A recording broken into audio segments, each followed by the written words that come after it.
conversar de un tema que siempre es complejo y que tiene que ver con posiciones que se pueden tomar en tribunales a propósito de casos que son emblemáticos y que concitan mucho interés, tanto mediático como de los chilenos y chilenas. Estamos hablando de lo que pasa en la Araucanía. Hay una postura que toma, haciendo una lectura más fina de lo que pasa, desde Amnistía Internacional a propósito de un enfoque de derechos humanos. Estamos acá en Clever con Ana Piquer, ella es directora ejecutiva de Amnistía Internacional Chile. Ana, ¿cómo estás? Muchas gracias por acompañarnos. Hola, gracias a ustedes.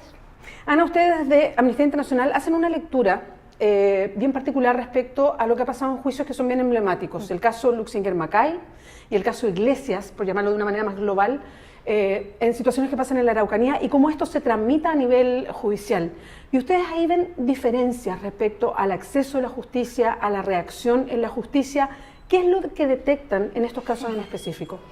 Mira, efectivamente lo que hicimos fue un proceso de observación completo de estos dos juicios emblemáticos, tres en realidad, porque observamos las dos versiones del juicio Luxinger-Mackay. Exacto, recordemos que hubo un primer juicio donde salieron absueltos todos los inculpados y un segundo juicio que cambió bien radicalmente la decisión. Efectivamente, que hay dos personas hoy día condenadas a prisión perpetua. Exacto.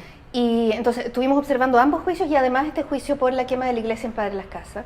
Y bueno, la gran conclusión, Marco, es que estos no fueron juicios justos. Es que por distintas razones que tienen que ver con la aplicación de la ley antiterrorista, que tienen que ver con otro tipo de vulneraciones, por una estigmatización que hay hoy día en contra del pueblo mapuche, en definitiva fueron juicios que no se dieron con las debidas garantías y que no permitieron que las personas se defendieran adecuadamente y ejerciendo por tanto su derecho humano a la defensa.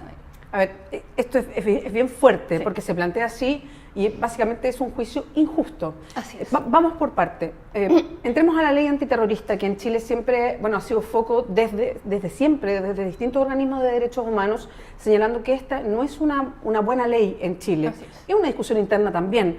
¿Qué aspectos de la ley antiterrorista en este tipo de juicios, por ejemplo, ustedes marcan como algo problemático o injusto?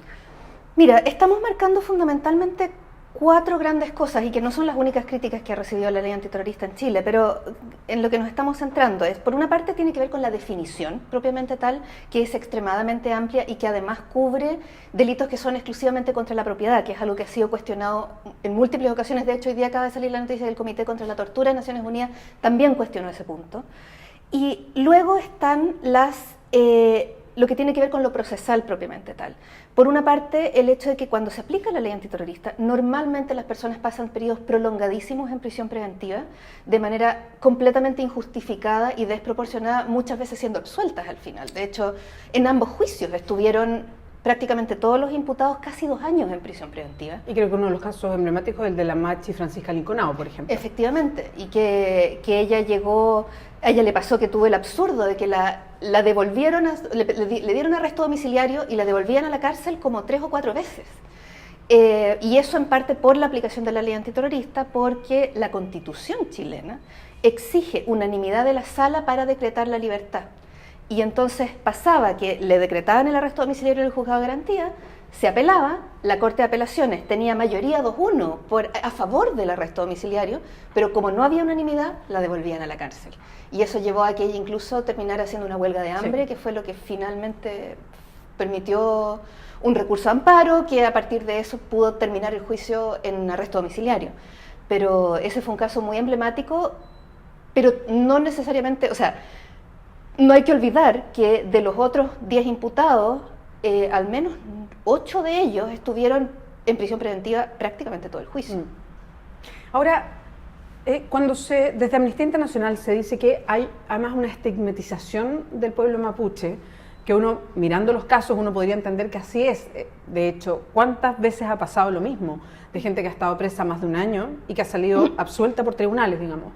¿Qué es lo que pasa en Chile a propósito del pueblo mapuche y los procesos que lo afectan en específico, a propósito de la lucha por recuperación de tierras, a propósito de las acusaciones de actos violentos, en fin? O sea, finalmente el informe se centra en el tema de los juicios justos y de las injusticias cometidas en contra de los imputados mapuche, pero creo que como tú apuntas, finalmente esto no es el problema, esto es un síntoma de un problema que es mucho mayor y que estamos visibilizando ese síntoma específico, pero tiene que ver con cómo el Estado responde frente a las reivindicaciones del pueblo mapuche. Y esa respuesta criminalizadora es una de las maneras que se ha usado históricamente, como una manera de alguna forma, entre comillas, controlar estas reivindicaciones. Y lamentablemente no es una respuesta adecuada, es una respuesta que es vulneratoria de derechos humanos, tanto de la perspectiva del debido proceso en estos juicios injustos, pero también es vulneratoria de los derechos de los pueblos indígenas, que están en tratados internacionales que Chile ha ratificado y que deberían servir de base y de norte a la hora de definir políticas en esta materia. Ana, desde hace mucho tiempo que tanto el Instituto Nacional de Derechos Humanos apunta a estos hechos en específico. Ustedes como Amnistía Internacional, en la lectura anual que hacen de los casos, o de Chile en particular, desde Naciones Unidas, cuando vienen a Chile a mirar lo que pasa a propósito de derechos humanos, se insiste en que hay un tratamiento injusto al pueblo mapuche en casos procesales penales, en una serie de lecturas. Y yo quería llevarte a la instalación mediática que se hace de todos estos casos, porque si bien se ha marcado esto o se hace presente desde hace muchos años, parece que no hubiese ninguna reacción por parte del Estado, de los gobiernos sucesivos, de las distintas instituciones que toman decisiones en Chile, incluso de la población en general. Como que este es un tema que se ve lejano, como que se ve ausente, como si no fuera parte de Chile muchas veces. ¿Qué pasa ahí con una construcción mediática que también es parte de esta forma de poner como culpable siempre al pueblo mapuche de lo que pasa en la zona? De hecho, para agregar a todos los puntos de preocupación que mencionabas, también la Corte Interamericana de Derechos Humanos condenó al Estado de Chile por la aplicación de la ley antiterrorista en contra del pueblo mapuche, y hoy día vemos que volvemos a cometer exactamente las mismas infracciones todas de nuevo y más. Y efectivamente, hay una narrativa y una construcción mediática que tiene que ver con estos hechos de violencia y la necesidad de aplacarlos de alguna forma, creo que son muchas las dimensiones de lo que se va perdiendo de vista, pero por una parte está el tema de que esto no tiene que ver con validar los hechos de violencia, o sea, la violencia es algo que tiene que investigarse y las personas responsables ser llevadas ante la justicia, pero un juicio injusto no beneficia a nadie. Un juicio injusto no solamente afecta a las personas imputadas, también afecta a las víctimas y a sus familias, que no van a poder encontrar la verdad, que meter preso a una persona inocente no es hacer justicia.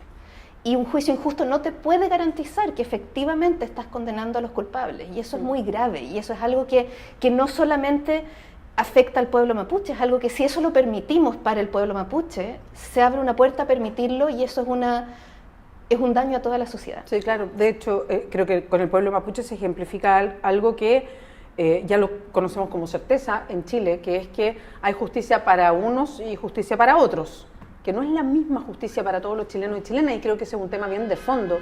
Ahora, Ana, pese a que desde distintos organismos de derechos humanos se apunta a esto, pese a que hay conversación también a nivel de expertos constitucionales, expertos en temas de seguridad pública, respecto a este mismo tema, parece que no hubiese reacción, y hoy día hay un juicio acabado en el tema, tiene todavía algunos aspectos de justicia que avanzar, pero casi uno podría entender que está cerrado y que son procesos que se enfrentaron de manera injusta, que es como ustedes miran, el caso de Luxinger Macay, que tiene 2 condenados a cadena perpetua. ¿Qué alternativa hay ahí? ¿O parece que se marca algo que pasa, pero parece que no hubiese ningún tipo de respuesta institucional o alternativa? Sí, o sea, y de hecho el informe hace una serie de recomendaciones que yo diría que apuntan como a 3 grandes líneas.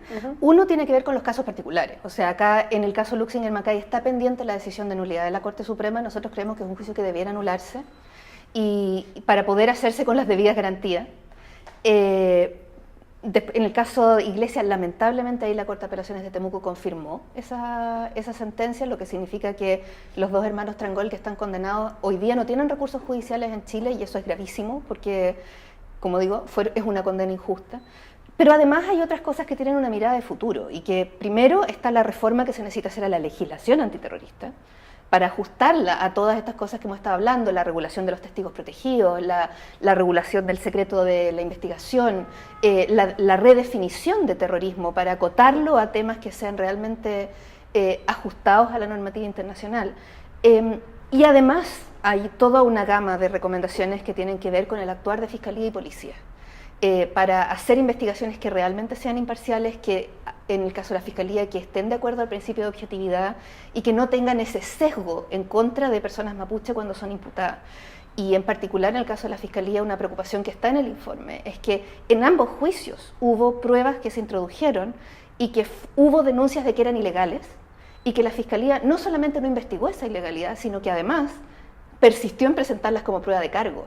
Y en uno de esos casos, que en el caso Luxinger-Macay, la declaración de José Peralino Huinca terminó siendo una de las pruebas principales para la condena, pese a que él hizo el intento de retractarse, incluso frente a un juez, diciendo que había sido apremiado para prestar esa declaración. Entonces, son varias las capas de lo que se necesita corregir, tanto para estos casos particulares como para que esto no vuelva a suceder.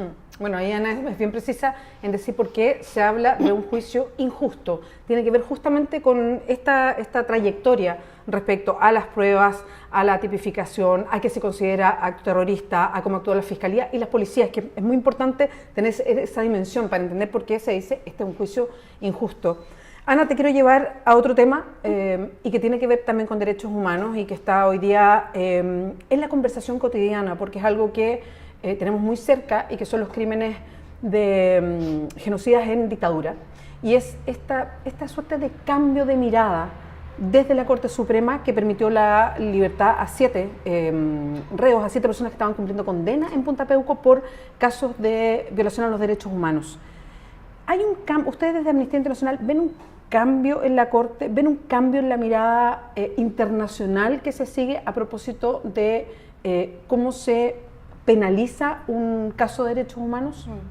Mira, esa decisión de la Corte para nosotros es muy preocupante. O sea, esperamos que esa no sea una tendencia, en el sentido de que es un análisis que no hace una distinción real entre lo que son crímenes de lesa humanidad, con la gravedad que eso tiene de agentes del Estado sistemáticamente violando derechos humanos, versus crímenes comunes que pueden tener otros estándares. Eso no significa que nunca jamás, en el caso de crímenes de lesa humanidad, se puedan conceder ciertos beneficios, pero tienen que estar adecuadamente justificados. Y en ese sentido tiene que haber algún nivel de arrepentimiento de parte de la persona condenada, tiene que haber habido algún tipo de ayuda a la investigación o que se den realmente circunstancias humanitarias extremas en que lo puedan justificar. Pero en este caso vemos que se usó un criterio mucho más laxo, que eso es muy peligroso porque finalmente la señal que se da es que esto no es tan grave. Y eso es una afrenta directa al derecho a justicia y reparación que tienen las víctimas y sus familias. ¿Hay un retroceso? O sea, al menos en este caso puntual sí, y esperamos que eso no se materialice en una tendencia, digamos. Ana, muchas gracias por acompañarnos hoy día. Muchas gracias a ti. Recuerda www.diarioclever.cl.